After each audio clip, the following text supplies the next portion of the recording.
All right, today we're here with John. That's me, John Kuhn, yes. And John is a contractor. He's out here working at the house we have here in East Spencer. And he's going to take you all through a little bit of the process of what we've started doing. This is day 3 of the project because of the bad weather and everything. We did a few small things, but now we can really show you through John's eyes some of the progress we've been doing. So we're going to let John take over and tell us a little bit about himself and everything that's been going on. Yes, my name's John. I've been doing this for 25 years or better. That's all I've ever done my entire life is carpentry work, masonry work. We can go through the house now and see what we got done. All right, then, John, take us on through so we can kind of get a perspective of what's been going on with the house and, you know, how you've been primarily making progress with the house. As I see a tremendous amount of progress. You want to start on the outside? You can start wherever you want to start, John. That's up to you. Ready? These are the old windows. Yes, here's the old windows here that we were. And then when you take one out, it looks like this. Yeah, he's got he's got one that he's taking out right now currently, and he's making a hole and getting himself prepared to put in the new one.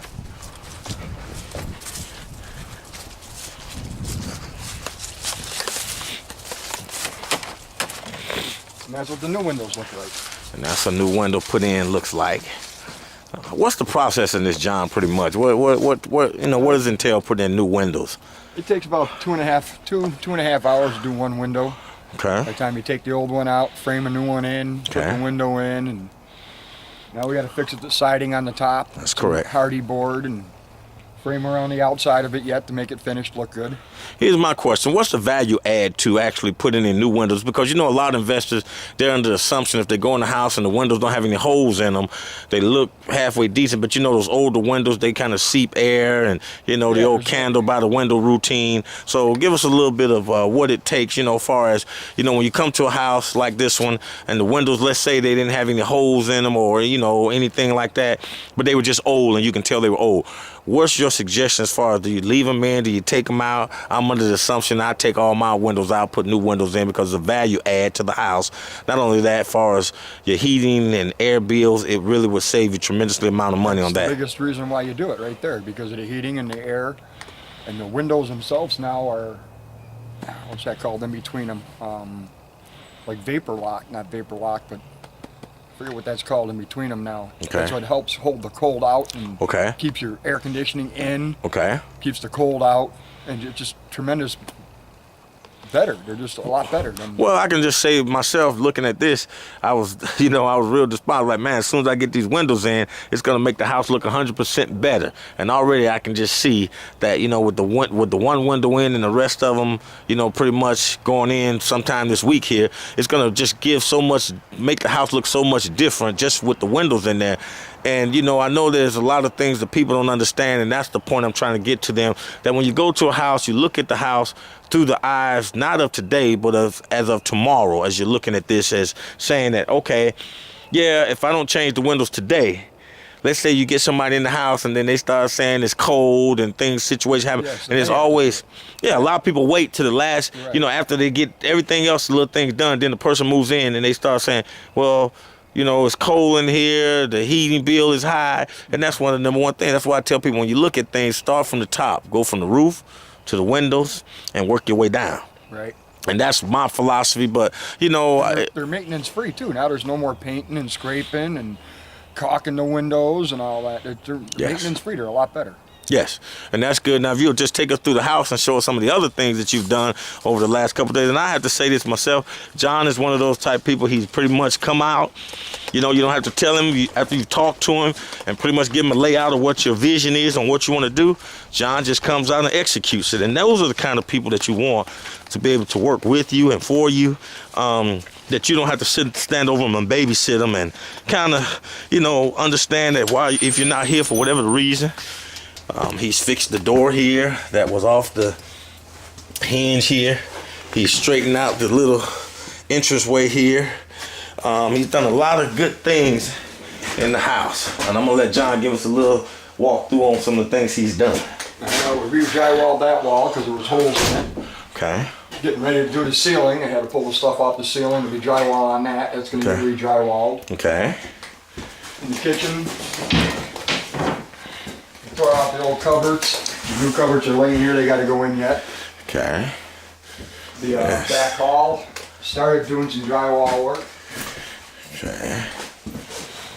Yes. Have a little issue with a wall problem here. That'll get fixed tomorrow. A little bit of rot off the sill on the bottom. Correct.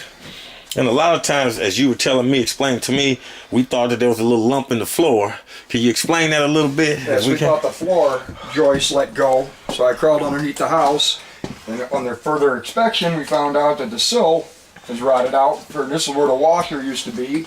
I can imagine the washer overflowed 100 times, and that's all water damage down there that has to get taken care of and fixed. Okay. And so we will take care of that. And that's sometimes individuals get afraid when they come into a house and they see issues where the floor might be a little off balance. Sometimes when they're older homes, you know, the joists rotted out. Sometimes they use cinder blocks. Yes. And the cinder blocks moved or sunk in, and people get intimidated by that. But one of the things I tell people all the time, and I try to help them understand, for $300 to $400, you can get an inspector to come out, inspect the home, walk through it, tell you if there's any major problems. If there's not a structural issue with any home, I mean structural, foundation problems, everything else is cosmetic. Oh, yeah. It can be done. It can be fixed. And that's what a lot of people, they see something, and because they're really not into the industry like that, and they might be their first time purchasing a home, an investment, they think, oh man, there's some major stuff wrong with this home. I've been in homes that, that were burned down, you know, that were basically code enforcement sealed. And the first thing people told me was, man, I don't know how you did. And today we have those houses, and those houses look fantastic. Right. Because like I say, it was cosmetic, as he went in and said, hey, the frame, the foundation, everything looks good. Siding, windows, roofs, doors, you know, paint, carpet, all those type of things you can get done. Mm-hmm. But a lot of people are intimidated by the fact when they don't see a house the way they imagine it in their mind it should look. But what you should see, like I saw the vision with this small house, yeah, it needs some work because it's sat up here for a long time before we purchased it. But at the same time, I saw the vision that these things are small things that can be done. Minor. That's probably an hour and a half, 2 hour fix to fix this wall and floor. And the reason why we're going to fix this, I want to tell people that because eventually what we do, the floor has to be level so we can come in and put ceramic tile down in this laundry room. And you don't want to have a floor buckle because then your ceramic tile won't go on even. It'll break up in pieces. So you want to just make sure you fix those problems. So John, anything else that you would like to pretty much say as you go through and show us some more of your fine work that you're doing? Over here, the bathroom that we did some more drywall work in. Okay. Yeah. Closet's all redone, all re-drywalled. Yes. Looks good. Looks really good. Looks good. And that's just amazing to me because a few days ago I came in here, there was nothing up here on the walls. There was nothing. It just was a house. Right. And now today the house is actually taking form and shape. And that's a great feeling to see something that was kind of old and rusty and, neglected. Now it's actually taking on some warmth. Now in this room, there's the window out and there's the window in. Correct. And what does it entail based on these windows were, from what you understand, these were larger windows, which could be considered custom windows. Correct. If someone had to get them. Yes, so they were special order. So what did we do in the process in order kind of like to offset that kind of, if people ever want to do that? And I mean, you had a choice. You can buy the windows and wait for them. I would imagine 3 weeks. Custom ordered the windows, and then you're looking at a 2 to 3 week wait to get the window that would fit that exact opening. Right. Unless you go to Homes or Lowe's like we did and got the upgrade window, and then you just frame to the size of it. Okay. And what pretty much does it take to frame a window out like that right there? It's an hour and a half, 2 hours at each window. And you're using basically 2x6s by 8s to pretty much get the job. 2x6 by 8 because this house was all built. The interior walls and exterior walls are 2x6s. Normally on all the new builds nowadays it's 2x4s. Okay. Why is that? I don't tell you the truth. I don't know. I mean, 2x6s when we do a new build, that's usually for like a 2-story wall that's just all windows. Okay. The rest of the house is always 2x4s. Okay. All right. Well, this has been great information, John. I really appreciate you giving us a walk through the house, and the work, I'm telling you, looks fantastic from Monday. Today is Wednesday afternoon here. It's just fantastic the way to look at it. And, I'm excited because, as I was explaining to you, come Friday, my mind says, okay, I'm looking for, every time you come to a house, it's like, okay, what's been done? And I would advise any investor that if you go to a house and after a day or 2 or 3, and you kind of pretty much see the same things done at the house and nothing else progress going on, you got a problem probably there with your contractor. Yes. You might want to address that right away. Yes. You know, because if you walked the plan with them and they've expressed and you've got the materials and everything here, there's no reason why the work should not be getting done in a timely manner, you know. And that's not putting John on the spot or anyone. It's just because I've heard the horror stories from the various investors where they go and it's got this excuse, that excuse, and these different types of excuses. Well, the only excuse I'm taking is, well, today I've got this, like John had to go for me today and get some materials because I wasn't able to come up and get them. But we improvised and he was able to go get them for me. And, you know, you move on with the project because if you got a good guy on your side, typically he wants to get the job done so he can get out of here. But also the key to me that's very important, people, is that John's work is on display here. That's what's important to me. John's work, everything he does, and that's how your contractor should feel that my work is on display. You know, my job, because it's speaking for itself. So all the individuals that come into this home are going to ask questions. Who did your walls? Who did your windows? Who did your floors? Who did your painting? And this is advertising for the individuals. So we thank you for your time, John, and we appreciate the information. And we'll be coming back for day 4 and day 5 as we walk the individual through this process.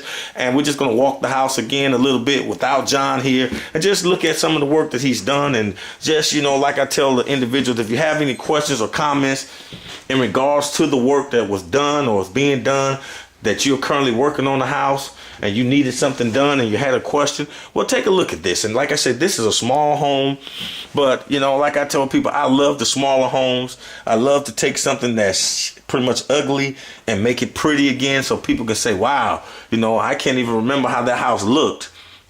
But now you get a chance to see. So, you know, in the meantime, we want you to see these things. And this is day 3, which today is Wednesday. I believe it's the 18th of January, 2010. And we just wanted to share some of these items with you on display here because we want you to be able to see that it's not hard. You know, a lot of people have invested money into their 401ks and they lost a lot of money. A lot of people have just invested money in real estate and overpaid for the real estate itself. We want you to see that you still can buy. The game is still strong. We're still in it. We're doing it. But you have to be willing to understand that everything is not going to go smoothly. But at the same time, if you buy something that is affordable, you don't lose your shirt. Matter of fact, you don't even lose your t-shirt. You just basically what you do is you kind of can roll with the punches. And if you've got a small investment there, you look at it as an investment because real estate will still be around. As I said before in the previous footage, people always need a place to live unless they want to be homeless. So here's our kitchen area here. There's going to be drywalled in. So there's a lot of things going on in this house now. And the weather also helps out. We've had some great weather. Pretty much today. Yesterday was a pretty nice day. So as the weather gets better, more and more work is getting done, and pretty soon you'll be able to see a finished product from this property, and you can see what we did from step 1 to step 2 in the process and go forward from there. So we thank you for your time, and we love showing you our home as we go through the renovation process of this particular property. Thank you, and you have a great day.